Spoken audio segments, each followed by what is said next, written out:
6 months after the library incident, Sarah Chin walked into the headquarters of Blackwater Solutions carrying a briefcase and wearing the kind of professional attire that suggested a business meeting rather than a personal vendetta. The building was a glass and steel monument to private military power, 40 stories of offices where former special operations soldiers planned conflicts that governments couldn't officially acknowledge. Security was extensive but routine: metal detectors, armed guards, and surveillance systems designed to keep out protesters and journalists, not former intelligence operatives with institutional knowledge of how such buildings actually worked. Sarah had spent half a year methodically tracking the money, communications, and personnel records that connected 33 assassination attempts to a conspiracy that reached into the highest levels of government and international business. The investigation had taken her from Swiss banks to arms dealers in Eastern Europe, from corrupt officials in Washington to corporate boardrooms where human lives were discussed like quarterly profits. What she had discovered was worse than personal betrayal. It was systematic elimination of intelligence operatives who possessed inconvenient knowledge about illegal activities conducted in the name of national security. The receptionist smiled politely as Sarah approached the front desk, her demeanor suggesting nothing more threatening than a potential client seeking security services. "Good morning. How can I help you?" "I have an appointment with Marcus Holloway," Sarah replied, using the name of Blackwater's chief executive officer. Sarah Chun, representing Chun Security Consulting. The receptionist checked her computer and frowned slightly. "I don't see you on Mr. Holloway's calendar." "He'll want to see me," Sarah said with quiet confidence. "Tell him I'm here to discuss the Morrison Library contract." The mention of the library incident caused the receptionist's professional composure to flicker slightly. Within the private military community, the failed assault on a federal building had become legendary. 5 experienced operatives neutralized by a single target who was supposed to be a retired librarian. The story had damaged Blackwater's reputation and cost them several lucrative contracts. While the receptionist made her phone call, Sarah studied the building's interior with professional interest. The lobby displayed military awards, photographs of operations in exotic locations, and testimonials from government officials praising Blackwater's service to national security. It was all very impressive and completely legitimate on the surface, but Sarah knew that the real business was conducted in offices that visitors never saw.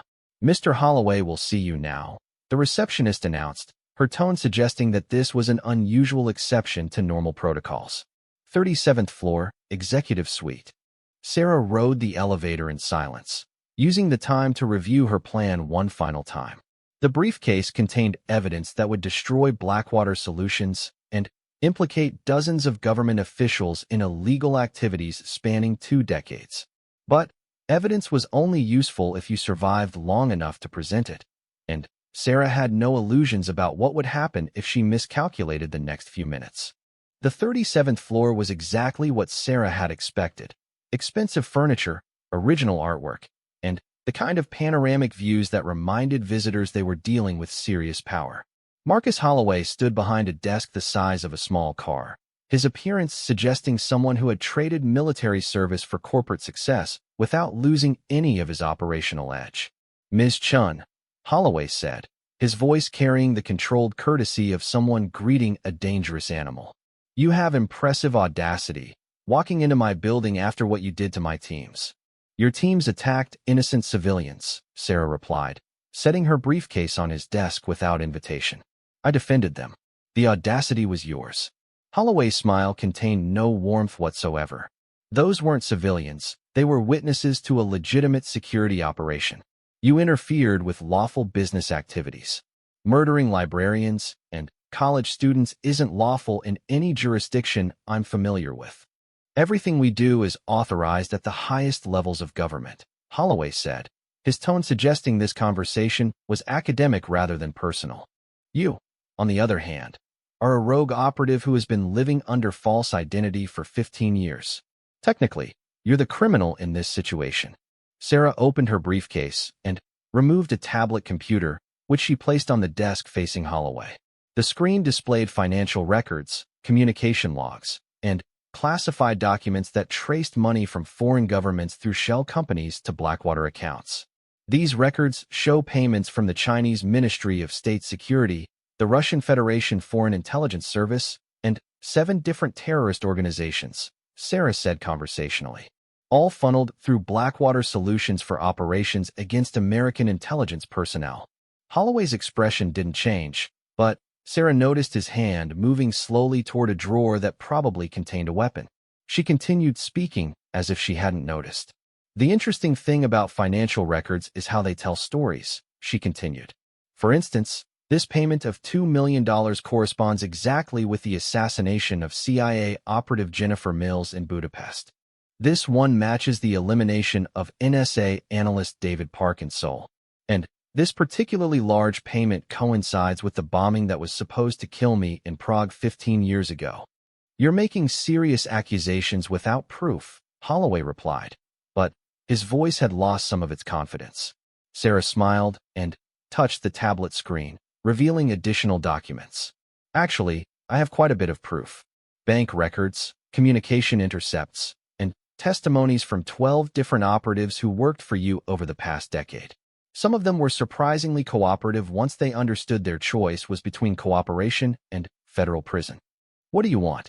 Holloway asked, abandoning any pretense of ignorance. I want the name of your client for the Morrison Library operation, Sarah said. Someone paid you $3 million to capture me alive, which means they had specific plans that required my continued existence. I want to know who and why. Holloway leaned back in his chair, studying Sarah with the expression of someone reassessing a tactical situation. And if I refuse? Sarah touched the tablet again, and Holloway's expression changed as he realized what he was looking at. The screen showed a live video feed from the FBI field office where Deputy Director Walsh was briefing federal agents about Blackwater's illegal activities. The documents Sarah had shown Holloway were being distributed to every major law enforcement and intelligence agency in the country. Then, you explained to a federal grand jury why your company has been taking money from hostile foreign governments to eliminate American intelligence personnel, Sarah replied. I'm sure that will go well for you. The silence stretched for several seconds as Holloway calculated his options. Finally, he opened the drawer that Sarah had been watching and removed not a weapon, but a secure communication device. The client was the Meridian Group, he said reluctantly. They're a private intelligence consortium that provides services for governments and corporations who need deniable operations. Sarah knew the name. Meridian was rumored to be a shadow organization that operated in the spaces between official agencies, conducting activities that were too sensitive or illegal for government acknowledgement. If they were involved, the conspiracy was larger and more dangerous than she had realized. Why did they want me alive? She asked. You stole something 15 years ago, Holloway replied. Something that's become more valuable recently. They need you to access it. Sarah felt pieces of a 15-year-old puzzle beginning to fit together in her mind. During her final operation before staging her death, she had acquired a comprehensive database of intelligence assets, operations, and government secrets from multiple countries. The information had been too dangerous to use and too valuable to destroy, so she had hidden it using security protocols that only she could access. Where is Meridian based? She asked. They don't have a fixed location, Holloway said. But their operations coordinator is someone you know, Catherine Walsh. The words hit Sarah like a physical blow. Walsh, who had helped her escape from the FBI building. Walsh, who had offered her a chance to work with the government again. Walsh, who was one of only 6 people who had known she was still alive. Walsh has been working for Meridian for 8 years, Holloway continued, seemingly enjoying Sarah's reaction. She's been tracking you since you disappeared, waiting for the right opportunity to bring you in. The library incident was supposed to be the final phase of a long-term operation. Sarah closed the briefcase, her movements precise despite the emotional impact of the revelation. She had been betrayed by someone she trusted, manipulated into revealing herself, and used as bait in a trap that was still unfolding around her. But Sarah Chun had survived 15 years in the intelligence community precisely because she understood that betrayal was a tool of the trade, not a personal failing. The question wasn't whether to trust people, but how to use their betrayals to her own advantage.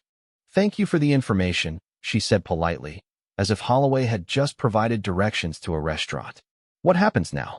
Holloway asked, Sarah walked toward the elevator, pausing at the door to look back at him.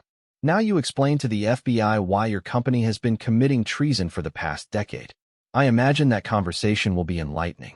As the elevator descended toward the lobby, Sarah used her secure phone to make a call that would begin the final phase of her own long-term operation. The people who had hunted her, betrayed her, and endangered innocent civilians were about to discover that the quiet librarian they had underestimated was about to become the most dangerous enemy they had ever faced. The 33 assassination attempts had been just the beginning. Now Sarah Chun was going hunting, and this time, she wasn't planning to hide when she was finished. 3 hours later, Catherine Walsh received a text message that contained only an address and a time. She stared at the screen for several seconds before deleting the message, her expression suggesting someone who had just realized that a long game was finally reaching its conclusion. The message was from Sarah Chun, and it was an invitation to finish what they had started 15 years ago. But this time, Sarah would be setting the terms of engagement. The ordinary librarian was done pretending to be ordinary, and the world was about to remember why the most dangerous people were often the ones who chose to be gentle until gentleness was no longer an option. The final confrontation was about to begin, but for the first time in 15 years, Sarah Chun wasn't running from her past. She was walking toward it with the confidence of someone who finally understood that sometimes the only way to protect the future was to settle accounts with the people who thought they could buy and sell human lives like commodities. The hunters had found their prey, but they were about to discover that what they had cornered wasn't a victim. It was a predator who had finally stopped pretending to be anything else. Sarah sat in the FBI field office's interrogation room, her hands folded calmly on the metal table despite the handcuffs linking her wrists. The room was designed to be intimidating. Fluorescent lights that cast harsh shadows, concrete walls painted institutional beige, and a two-way mirror that reflected her own composed face back at her. After 15 years of living underground, followed by 6 hours of tactical questioning by federal agents, she looked remarkably unruffled for someone whose secret life had just exploded into public view. Special Agent Marcus Rodriguez studied the files spread across the table between them, occasionally glancing up at Sarah with an expression that mixed professional skepticism with grudging admiration. The folder contained documents that officially didn't exist, classified reports from 3 different intelligence agencies, surveillance photos spanning 2 decades, and kill orders that had been marked terminated when Sarah Chun supposedly died in a car bombing outside Prague 15 years ago. According to these records, Rodriguez said, tapping the folder with his pen, Sarah Chun was eliminated by hostile forces in 2009. The CIA held a memorial service. Your former colleagues mourned your death and moved on with their lives. Yet here you are, alive and, well, having just neutralized a 5-person assassination team with the kind of efficiency that would make Navy SEALs jealous. Sarah regarded him with the patience of someone who had endured interrogations by experts from agencies that made the FBI look like amateur hour. People believe what they need to believe, she replied. My death was convenient for several governments, so they chose to accept it without too much investigation. But you weren't actually dead. Obviously not. Rodriguez leaned back in his chair, studying her with the expression of someone trying to solve a puzzle with too many pieces. The assault team at the library were professional military contractors. High-end gear, sophisticated coordination, expensive training. Someone with serious resources wanted you either dead or captured. Any idea who? Sarah had been expecting this question for 6 hours, and she had spent that time deciding how much truth she could afford to reveal. The complete answer would implicate government officials, foreign intelligence services, and private corporations in activities that could destabilize international relations. But a partial answer might be enough to protect the innocent people who had been caught in the crossfire. 15 years ago, I acquired information that certain parties preferred to remain confidential, she said carefully. My death was staged to make it appear that the information died with me. Obviously, some people recently decided to verify that assumption. What kind of information? Sarah smiled, the expression containing no warmth whatsoever. The kind that gets librarians shot at by professional killers. Before Rodriguez could respond, The interrogation room door opened to admit a woman in an expensive suit who carried herself with the authority of someone accustomed to having her orders followed without question. She was in her 50s, with silver hair and intelligent eyes that cataloged every detail of the room in a single glance. "Agent Rodriguez," the woman said, "I need to speak with Ms. Chun privately." Rodriguez looked between the newcomer and his prisoner, clearly unhappy about the interruption.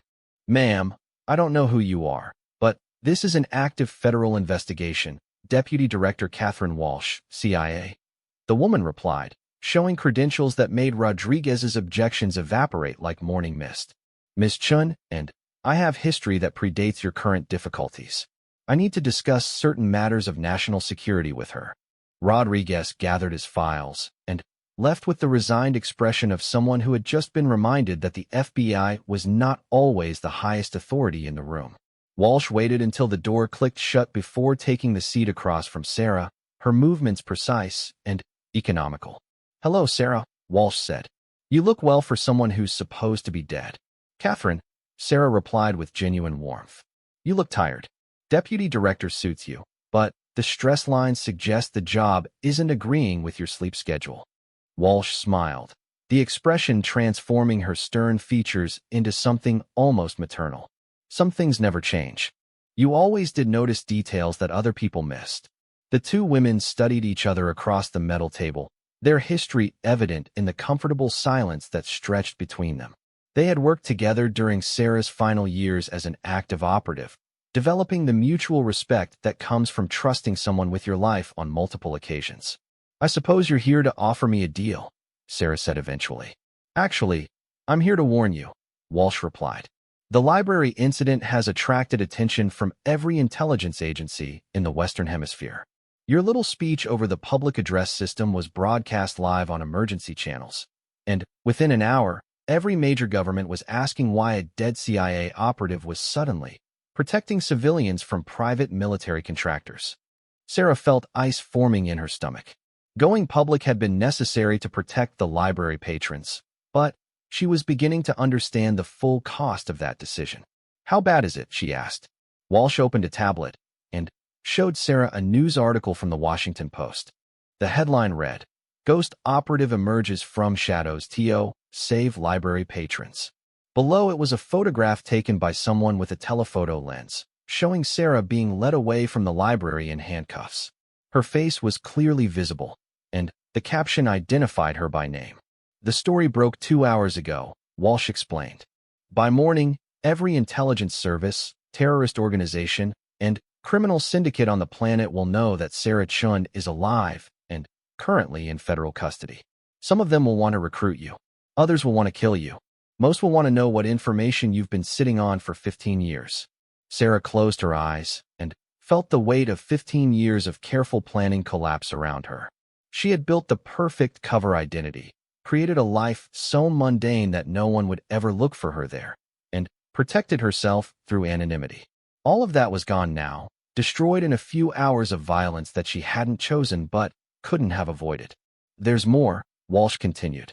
"The contractors who attacked the library were working for Blackwater Solutions, a private military company with ties to several governments and about a dozen major corporations. Their client list is classified, but we know they've been hired by people who have legitimate reasons to want you silenced permanently." "Any idea which client?" Sarah asked. "We're working on it, but the paper trail is intentionally complex. What I can tell you is that this wasn't a one-time operation. Blackwater has been actively searching for you for the past 6 months. The library attack was their best lead, which means someone recently provided them with information about your location and identity." Sarah felt the familiar coldness of operational thinking settle over her emotions. Someone had betrayed her, which meant her cover hadn't been broken by chance or investigation. It had been deliberately exposed by someone who knew exactly where to look. "Who knew I was still alive?" she asked. "Officially? 3 people in the CIA, 2 in the NSA, and 1 very senior official in the State Department. All of them have been polygraphed and cleared." "Unofficially," Walsh shrugged. "Intelligence is a small community, Sarah. People talk, rumors spread, and sometimes dead operatives leave traces that careful analysts can follow. The conversation was interrupted by a commotion from the hallway outside, raised voices, heavy footsteps, and the kind of urgent radio chatter that indicated a developing crisis. Through the two-way mirror, Sarah could see federal agents moving quickly past the interrogation rooms with the purposeful haste of people responding to an emergency. Walsh spoke quietly into a communication device that Sarah hadn't noticed her carrying. After a brief conversation, her expression darkened considerably. "What is it?" Sarah asked. "3 more private military teams just positioned themselves around this building," Walsh replied. "Apparently, someone decided that waiting for you to be released wasn't an acceptable option." Sarah looked toward the mirror, calculating angles and defensive positions out of habit. The FBI field office was built like a fortress, but determined attackers with sufficient resources could breach almost any static defense. More troubling was the fact that federal agents had no experience dealing with military-grade assault teams. They were trained to handle criminals and terrorists, not former special operations soldiers with unlimited funding and no concern for collateral damage. "They're not here to negotiate," Sarah said quietly. "If they're willing to assault a federal building in broad daylight, they have orders to eliminate the target regardless of consequences." Walsh nodded grimly. "Which means we need to get you out of here before this becomes a siege situation with federal agents caught in the crossfire. Any suggestions?" As a matter of fact, yes. Walsh unlocked Sarah's handcuffs with a key that she definitely shouldn't have possessed. "There's a helicopter on the roof and a federal marshal waiting to transfer you to a more secure location. Officially, you're being moved for your own protection." Sarah rubbed her wrists where the metal had left marks, already thinking tactically about movement routes and threat assessment. "And unofficially?" Walsh smiled, the expression containing the first hint of genuine warmth Sarah had seen since her arrival. "Unofficially, the CIA has a proposition for someone with your particular skill set and current predicament. It seems that certain national security interests align with your personal need to identify who wants you dead and why." The sound of gunfire erupted from somewhere below them, not the controlled pops of handguns, but the sustained chatter of automatic weapons that indicated a serious assault was beginning. Emergency alarms began blaring throughout the building as federal agents realized they were under attack by forces far beyond anything they had trained to handle. Sarah stood, her movements fluid and purposeful as she shifted back into operational mode. The quiet librarian was gone, replaced by the operative who had once been the most feared intelligence asset in 3 different agencies. "What kind of proposition?" she asked, already moving toward the door. Walsh handed her a tactical vest and sidearm from a bag Sarah hadn't noticed her carrying. "The kind where the government stops hunting you and starts helping you hunt whoever's been trying to kill you for the past year. And in exchange, you do what you do best," Walsh replied as they moved toward the stairwell leading to the roof. "You find the people who think they can use violence against American citizens to achieve their goals, and you remind them why that's a terrible idea." Sarah checked the weapon and found it loaded with the kind of ammunition designed to stop threats permanently. After 3 years of living peacefully, she was being asked to become a weapon again, but this time in service of protecting the innocent life she had tried to build rather than destroying it. As they climbed toward the roof, and the sound of battle grew louder below them, Sarah realized that her quiet existence had been an illusion. The world of shadows and violence had never stopped looking for her, and now that it had found her, there was only one way to ensure the safety of people like Emma and the other library patrons who had become unwitting targets. She had to go back to war, but this time she would be fighting for the right to live in peace. The emergency lighting cast everything in hellish red shadows as Sarah moved through the library's upper level. Water from the sprinkler system had turned the floors slippery and created a constant drumming noise that masked footsteps and whispered communications. She had gained the tactical advantage of familiar terrain, but 3 operatives remained active, and the approaching police sirens meant her window of opportunity was closing rapidly. Through the library's tall windows, she could see unmarked vans pulling up across the street. Not police vehicles, but support teams for the assault squad. Whoever wanted her alive had committed significant resources to this operation, which meant her 15-year disappearance hadn't been as complete as she had believed. Sarah reached the second-floor reference section and immediately spotted the fourth operative. He was positioned near the historical archives, using the tall shelving for cover while maintaining overwatch on the main floor. Unlike the others, this one moved with the precise economy of motion that marked him as former military special operations. His gear was newer, more sophisticated, and his positioning showed advanced tactical thinking. She studied his position for several seconds, noting the angles and cover points. He held a rifle with a suppressor and thermal scope, expensive equipment that suggested he was the team leader rather than just another contractor. More troubling was the communication device on his vest, which meant he was coordinating with external support that could complicate her escape even if she neutralized the immediate threat. The sound of breaking glass from the main floor indicated that one of the remaining operatives was creating an additional entry point, probably for the backup team Sarah could see gathering outside. Time was running out, and she needed to end this confrontation before it became a prolonged siege with civilian casualties. Moving carefully through the historical section, Sarah approached the sniper's position from an unexpected angle. The man was focused on the main floor, probably waiting for her to expose herself during an escape attempt. His confidence was understandable. Most people would be running by now, not moving deeper into a building full of armed killers. Sarah wasn't most people. She emerged from the biography section directly behind the operative, her approach masked by the sound of rain and distant sirens. But, as she closed the final distance, her foot caught a loose book that had fallen from a shelf during the chaos. The small sound was barely audible, but it was enough. The operative spun with inhuman speed, bringing his rifle around in an arc that would have taken Sarah's head off if she hadn't already been moving. She dropped into a roll that carried her past his muzzle sweep, coming up inside his reach where the long weapon became a liability rather than an advantage. Her knife appeared in her hand as if by magic, the ceramic blade sliding between his body armor plates with surgical precision. But, instead of striking to kill, Sarah targeted nerve clusters and pressure points, methodically disabling his weapon arm and, then, his mobility. The man crumpled, alive but unable to continue fighting. "You're better than the others," Sarah acknowledged, claiming his rifle and communication gear. "Special forces?" The man's eyes showed pain but also grudging respect. "Delta Force. Retired." "Then, you know how this ends," Sarah said, checking his radio for intelligence about the support teams.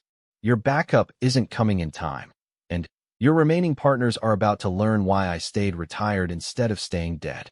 The radio crackled with urgent transmissions from the external teams.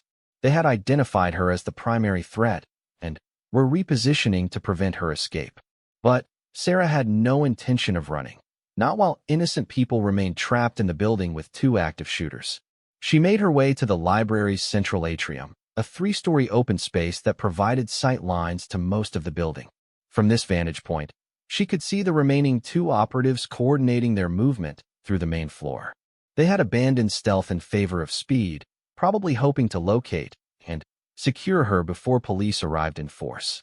What they found instead was Sarah Chun positioned in the upper gallery like an avenging angel, the captured sniper rifle trained on their positions with the cold precision of someone who had once been the most feared marksman in 3 different intelligence agencies.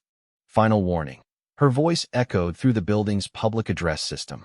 "Leave now, or I start taking headshots." The two men looked up, trying to locate her position among the shadows and emergency lighting. One of them spoke into his radio, probably calling for immediate extraction. The other raised his weapon toward the upper level, scanning for targets. Sarah put a suppressed round through the radio in his hand, the bullet passing close enough to his face that he felt the heat. Both men dove for cover. Finally, understanding that they were no longer hunting prey, they were being hunted by someone whose skills far exceeded their own. "That was your equipment," Sarah announced. "The next shot will be personal."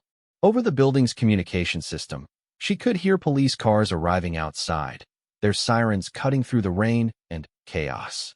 Soon the library would be surrounded by officers who had no understanding of the situation beyond shots fired at the public library.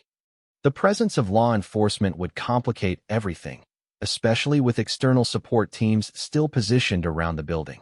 Sarah made a tactical decision that went against every rule of operational security she had ever learned. Using the library's public address system, she addressed not just the remaining operatives, but anyone who might be listening from outside. "This is Sarah Chun," she announced, her voice carrying the authority of someone accustomed to command. "I am a former intelligence operative defending civilian lives against a private military team that has attempted to eliminate witnesses to cover their assassination attempt.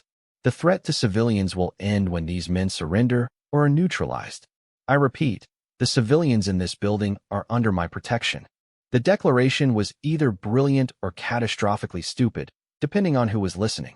By identifying herself publicly, Sarah had eliminated any chance of returning to her quiet life as a librarian.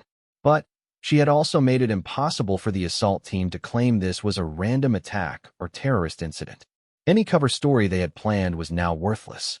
More importantly, she had just informed every law enforcement agency monitoring police communications that Sarah Chun, a ghost who had been presumed dead for 15 years, was alive and active. That information would reach the highest levels of government within hours, bringing attention she had spent years avoiding. But sometimes protecting innocent people required sacrificing everything else. The remaining operatives seemed to realize their situation had become untenable. Through the rifle's scope, Sarah watched them exchange hand signals and begin moving toward the rear exit where their partner was supposedly waiting. They were abandoning the mission, choosing survival over contract completion. Sarah could have let them go. She had neutralized the immediate threat and protected the civilians. The smart choice was to allow their retreat and then disappear herself before the situation became even more complicated. Instead, she followed them. Moving like smoke through the library's rear sections, Sarah tracked the two men as they made their way toward what they believed was a secure exit. They moved with professional caution, but their training hadn't prepared them for pursuit by someone who knew the building better than its architects and possessed skills honed by 15 years of life-or-death operations.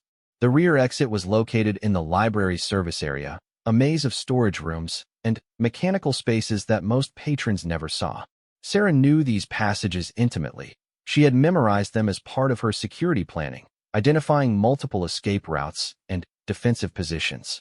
As the two operatives approached the exit, Sarah triggered a fire door she had rigged with library supplies during her first week of employment. The door slammed shut with a resounding clang, cutting off their escape route while activating another section of the building's alarm system. "Surprise," Sarah said softly, stepping into view behind them with the rifle trained on their positions. "The rear exit is currently unavailable." Both men spun toward her voice, but Sarah had positioned herself in shadows where the emergency lighting created a visual blind spot. They could hear her, but couldn't see her clearly enough to return fire without risking hitting each other in the confined space. "Drop your weapons and lie face down," Sarah ordered. "Do it now, and you'll live to explain to your employer why this operation failed." One of the men complied immediately, recognizing the futility of resistance. The other hesitated, probably calculating odds and alternatives. Sarah helped him make his decision by putting a round into the wall 6 inches from his head, the suppressed shot echoing off concrete walls like a whispered death threat. Both weapons clattered to the floor. As Sarah secured the two men with zip ties from the maintenance supplies, she heard the distinctive sound of the front entrance being breached by a police tactical team. Heavy boots shouted commands, and the electronic chatter of radios indicated that law enforcement was taking the situation seriously. The confrontation was over, but Sarah's problems were just beginning. She had successfully protected the civilians and neutralized the assault team, but in doing so, she had revealed herself to every intelligence agency and law enforcement organization in the country. The quiet life she had built was finished, destroyed as thoroughly as if she had died in the library stacks.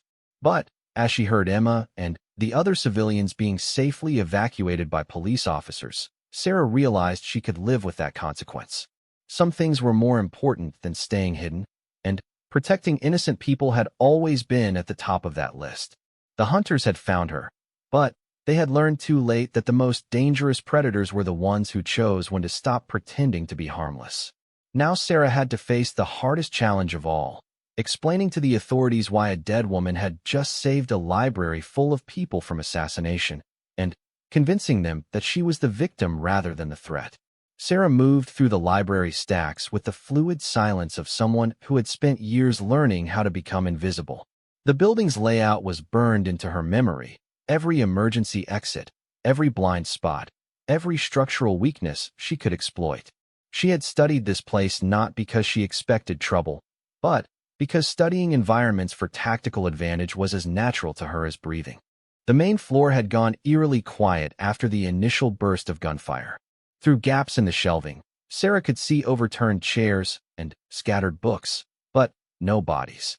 Either the shooters were being careful with civilian casualties, or they were saving the killing for after they secured their primary target. Neither option gave her much comfort. She reached the end of the mystery section and peered around the corner toward the main circulation desk. A man in a janitor's uniform stood near the front entrance, but his posture and the way he held his industrial mop identified him as clearly as if he wore a sign announcing his profession. No actual janitor stood at attention like a soldier, and the bulge under his coveralls suggested body armor rather than a spare uniform. The second operative was positioned near the computer terminals, wearing the kind of casual business attire that would blend in perfectly among the library's usual clientele.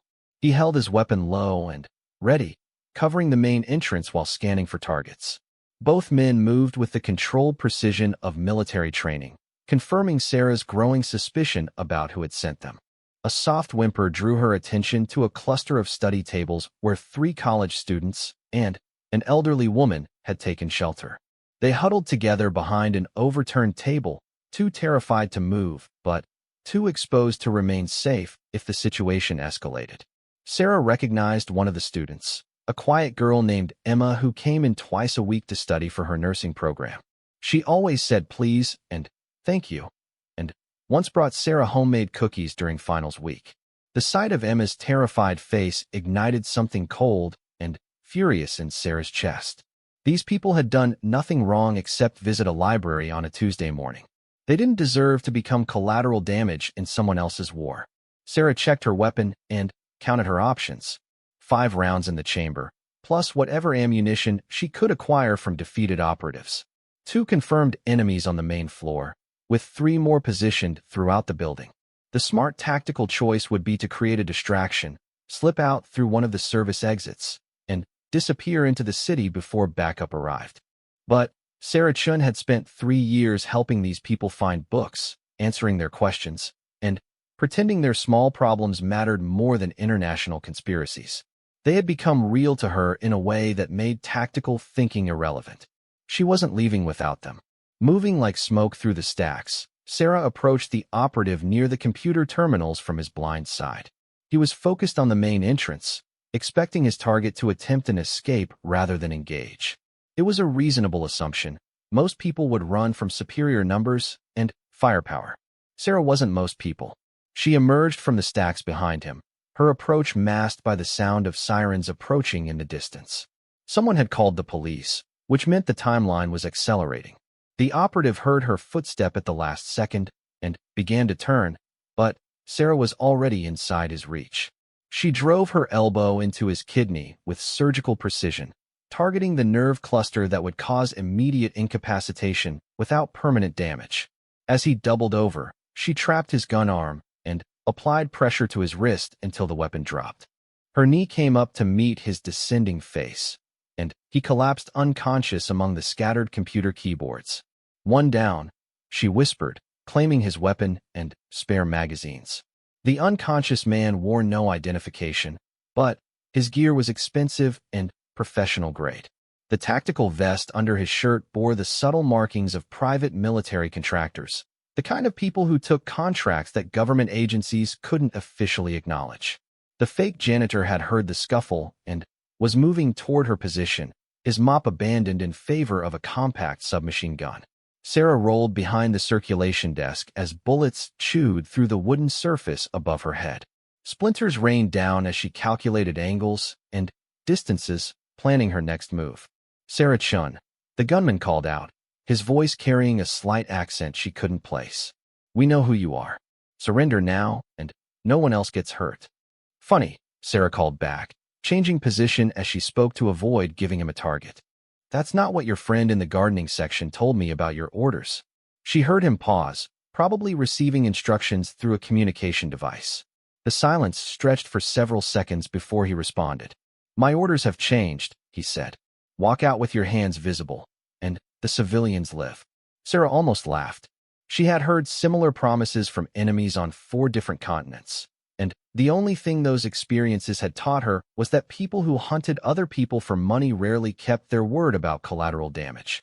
But the offer confirmed what the first assassin had told her.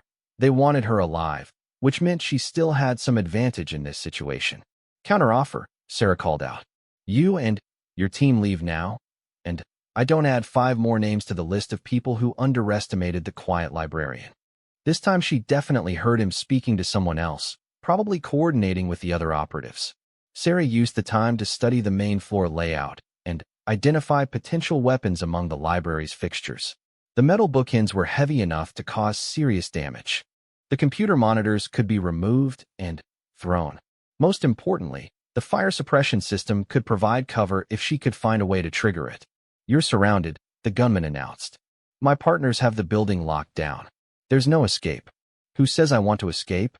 Sarah replied.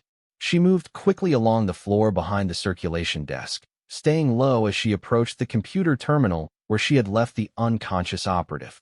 His radio crackled with status updates from the other team members, and Sarah listened carefully to their positions and movement patterns. The conversation confirmed her worst fears. This wasn't just about killing or capturing her. The team had been ordered to eliminate all witnesses and make it look like a random mass shooting. The elderly woman hiding with the students, Emma, and her study partners, even the homeless man who sometimes slept in the reading chairs, they were all marked for death simply because they had been in the wrong place at the wrong time. Sarah felt the last vestiges of her civilian mask fall away, replaced by the cold calculation that had once made her one of the most effective operatives in the intelligence community. These people weren't just contractors following orders. They were murderers planning to kill innocent civilians to cover their tracks. That changed everything. She triggered the building's fire alarm, sending loud warning signals throughout the structure while activating the sprinkler system. Water began raining from the ceiling as emergency lights bathed everything in red. The chaos would mask her movement and force the operatives to adapt to changing conditions. Moving through the artificial rain like an avenging spirit, Sarah began her counterattack. The fake janitor rounded the corner just as she rolled across the open space between shelving units, his submachine gun tracking where she had been rather than where she was going. Sarah put 2 rounds center mass into his tactical vest, sending him stumbling backward, but not down. Body armor had absorbed the impact. Before he could recover, Sarah closed the distance and drove the muzzle of her weapon into the gap between his vest and helmet. At contact distance, armor was useless. "Tell your partners the deal just changed," she said quietly. "Every civilian who gets hurt comes out of your pay grade." The man's eyes widened as he realized he was about to die.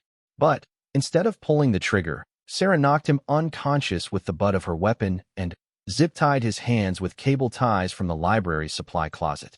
She wasn't an assassin anymore. She was a librarian protecting her patrons. But the others didn't know that yet. Over the building's public address system, Sarah's voice echoed through the rain-soaked interior as she commandeered the library's communication system. "Attention remaining operatives," she announced, her tone conversational despite the circumstances. "This is Sarah Chun. You came here thinking you were hunting one retired intelligence officer. Instead, you've endangered people under my protection. That was a mistake. You now have 60 seconds to leave this building before I stop treating this as a defensive action and start conducting an active hunt. I strongly recommend you take this opportunity to reassess your career choices." The building fell silent except for the hiss of sprinklers and the distant sound of approaching sirens. Sarah counted down the seconds, knowing that professional pride and contract obligations would prevent the remaining operatives from accepting her offer. When the minute expired, she disappeared into the stacks like a predator who had finally stopped pretending to be prey. The hunters were about to learn why 32 previous attempts on her life had failed, and why the quiet woman who recommended romance novels and helped children with homework was the most dangerous person they would ever meet. The real fight was just beginning. The morning of October 15th started like any other Tuesday in Sarah Chen's carefully constructed life. She woke at 6 a.m. sharp, no alarm needed after 15 years of military precision disguised as civilian routine. Her small apartment above the used bookstore reflected the same deliberate ordinariness. IKEA furniture, supermarket flowers in a mason jar, and photographs of supposed family vacations that were actually surveillance photos from her old life, carefully edited to look personal. Sarah dressed in her uniform of mediocrity, gray cardigan, sensible flats, and the type of modest jewelry found in department store clearance bins.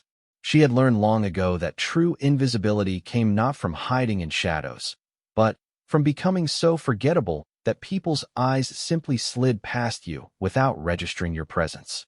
The walk to Morrison Public Library took exactly 14 minutes, a route she had timed and memorized down to every crack in the sidewalk. She knew which houses had dogs that might bark, which corners offered the best sight lines, and where every security camera was positioned. Old habits died hard, even when you were pretending they had never existed. The library stood like a brick fortress on the corner of 5th and Main, its windows reflecting the gray October sky. Sarah had chosen this job specifically because libraries were sanctuaries, quiet places where people came to lose themselves in other worlds, not to notice the woman reshelving books in the reference section. She had worked there for 3 years, and most patrons still couldn't describe her beyond the Asian librarian with glasses. As she unlocked the employee entrance, Sarah performed her daily security check disguised as morning routine. She examined the lock for scratches that might indicate tampering, scanned the parking lot for vehicles that didn't belong, and noted the position of every person visible through the windows. Everything appeared normal, but the weight of the ceramic knife strapped to her thigh beneath her sensible skirt served as a constant reminder that normal was an illusion she couldn't afford to believe. The morning passed quietly. Sarah helped an elderly man find books about World War II, assisted a college student with research on the Industrial Revolution, and processed returned books with the methodical efficiency of someone who found genuine peace in mundane tasks. She had discovered an unexpected truth during her years of hiding. Sometimes the best cover stories became real, and she actually enjoyed the work that was supposed to be her camouflage. At 10:47, a man in his 30s approached her desk.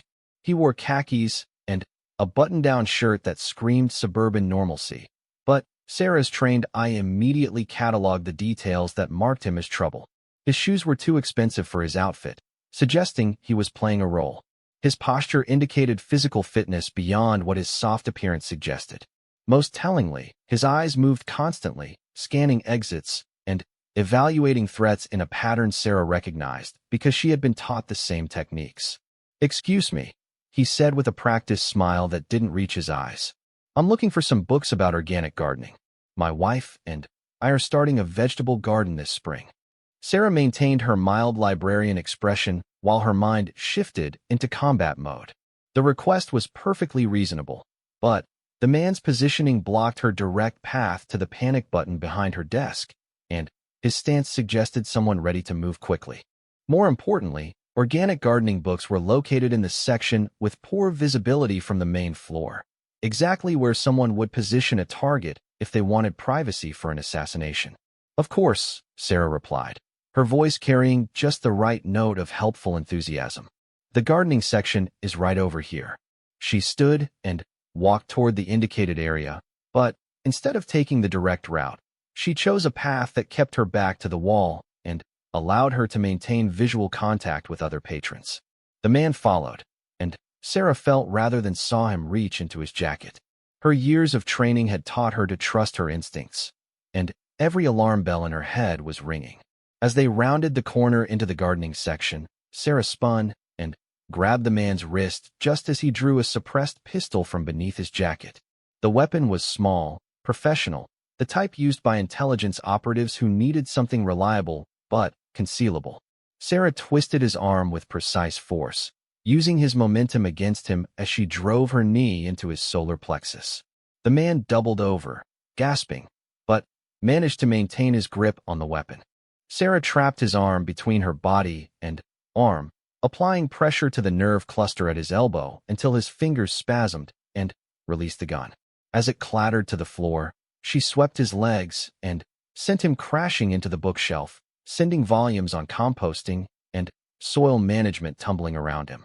"Stay down," Sarah whispered, her mild librarian voice replaced by something cold and deadly.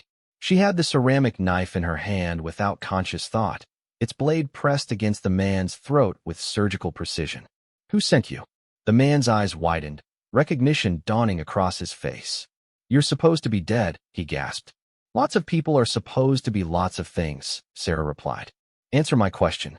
Before the man could respond, Sarah heard the distinctive whisper of suppressed gunfire from the main library. Someone was shooting at the patrons, and she realized with growing horror that this wasn't a simple assassination attempt. It was a coordinated attack designed to eliminate witnesses along with the primary target. Sarah grabbed the man's weapon and checked the magazine. 15 rounds, full load. She looked down at the would-be assassin, who was holding his arm and staring at her with the expression of someone whose entire worldview had just been shattered. "Here's what's going to happen," she said quietly.